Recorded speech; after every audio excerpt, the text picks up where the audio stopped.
people here, like myself, are here in opposition to Trump coming to Pittsburgh.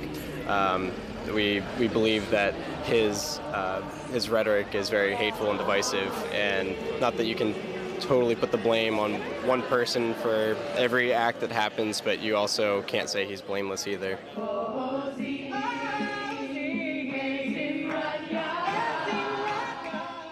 And how is the community dealing with this tragedy? We're all very shocked and surprised. Squirrel Hill is a very loving neighborhood, and Pittsburgh in general has its flaws, but overall it's a very welcoming city. And it's proof that if it can happen here, in one of the quietest neighborhoods in Pittsburgh, it can happen anywhere, and especially in this climate.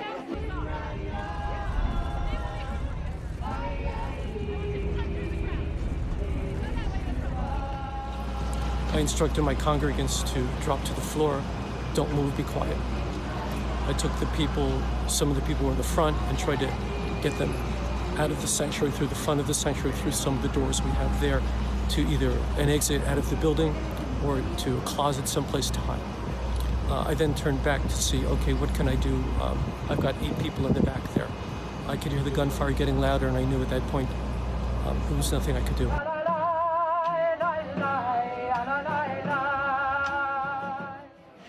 But these people are rejecting the visit by the president, and that was the letter that I signed online, and there were 40-some thousand people who signed the letter to reject his visit here at this time. What do you think of him, the president? I think he's abysmal. I think he needs to be neutralized by a Democratic Congress before he does any more damage to the country, the environment. And this tragedy in Pittsburgh is many people here feel that, and many of these signs reflect that his words directly incited the murderer to action.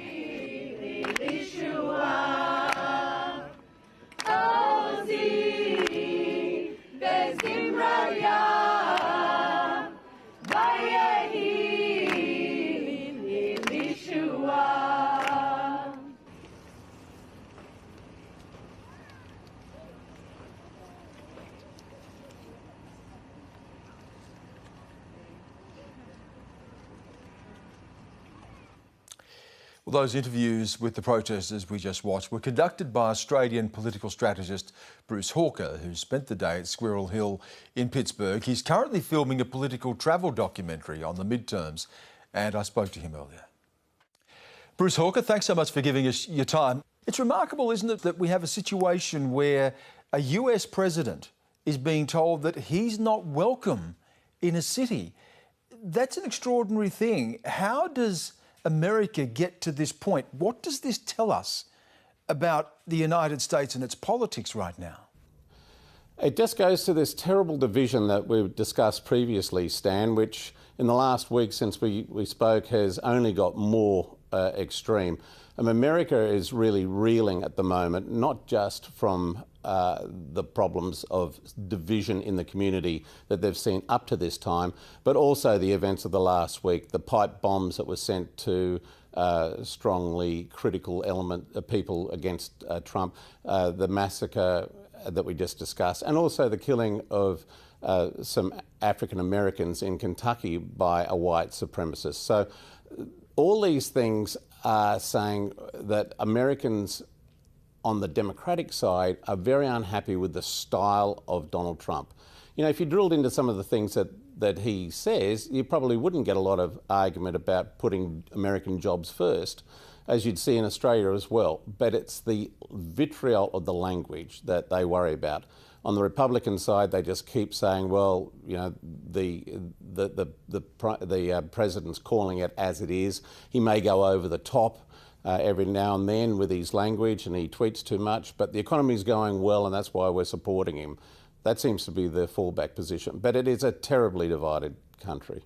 Well, of course, Donald Trump has spoken out against the shootings in Pittsburgh. He criticised those pipe bombs that were sent to Hillary Clinton and Barack Obama and other political media figures in the United States. So he is actually speaking out. What is he doing wrong here? Is this a case of he's damned if he does and damned if he doesn't? Well, he depends on polarisation in order to be successful in his presidency. He's got to have an enemy. That's what populists need. And of course, he's singled out certain groups in the community for special attention, including African Americans and migrants and Mexicans and so forth. So when these things happen, his critics point to the language that has preceded these terrible events. They don't hold him personally responsible for it. And the people we spoke today went to lengths to say that. They said, he didn't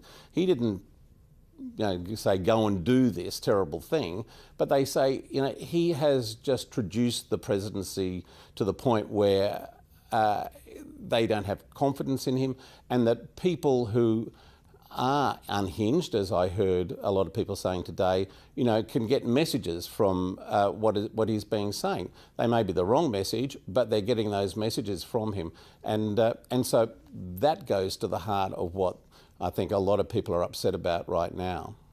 Now, Bruce, you've also spoken to John Delaney. He's the Democrat who's now put his hand up and said that he wants to run for president in 2020. What's the message he's been giving you? Well, Delaney is the first, as you say, Democrat to put his hand up, and he is all about trying to bring America together. We spoke to him in Iowa, where the first caucuses, the first primaries essentially are going to be held in 2020, and he's already out campaigning. He's a congressman from Maryland. What he's saying is that the American people are divided like never before. In some ways, we're almost headed towards another form of civil war. It won't be anything like the real Civil War, but it'll be a situation where we can't find common ground, where disinformation wars continue to divide our people, and where literally anything that gets done in government is met with kind of almost violent protest. And we can't have that as our future. We actually have to come together. We have to start finding common ground, and we have to take this fractured nation where American has been pitted against American and actually start bringing it together. That's really what my campaign's about.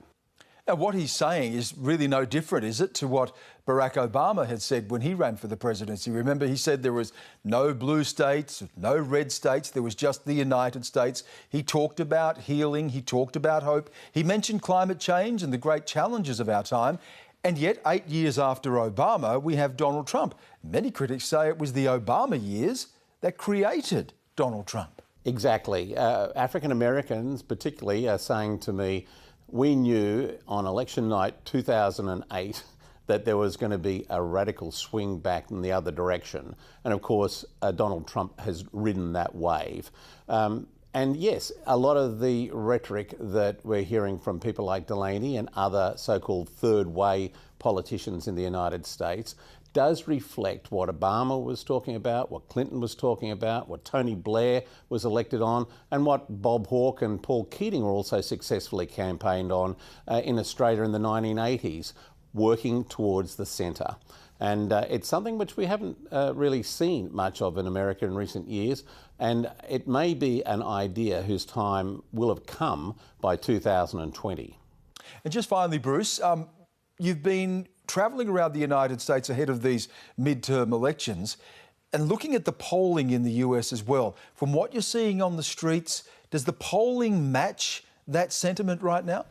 Well, what we're seeing is that of the 435 seats in the House of Representatives that are going to be contested, the Democrats are probably on about 208, according to Politico, which has done a serious analysis of this.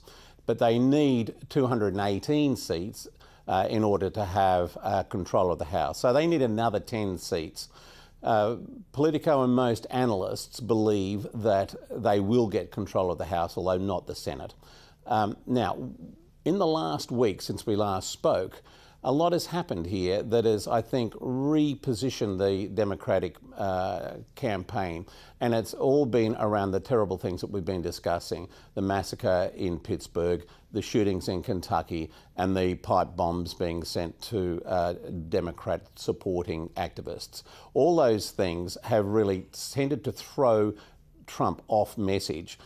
He's wanting to get on to other issues, and he's having to defend on these points, trying to be seen at least to be empathetic and compassionate, as he was trying today to be when he came to Pittsburgh. But that means he's not really pushing his main message, which is the economy, how it's going, and fear of this immigration, this wave of people that he says is coming in a caravan from Central America. That's why in the last day we've heard him talking about sending 5,200 troops down to the US-Mexican border. He's hoping that these issues that we've seen in the last week around violence are going to basically dissipate now that they've had the service in Pittsburgh, and that he's going to be able to finish the campaign on a fear message related to what he says is this invasion. He's using very inflamed language when he's talking about these things from these people who are still about 1,000 miles south of the border. So the next week will be very interesting to see how that plays out. Will he be able to get back on message or not? Or will he still be plagued by the problems that he's got now with these terrible acts of violence which we've seen in the last week? Bruce Hawker, thank you again for talking to us.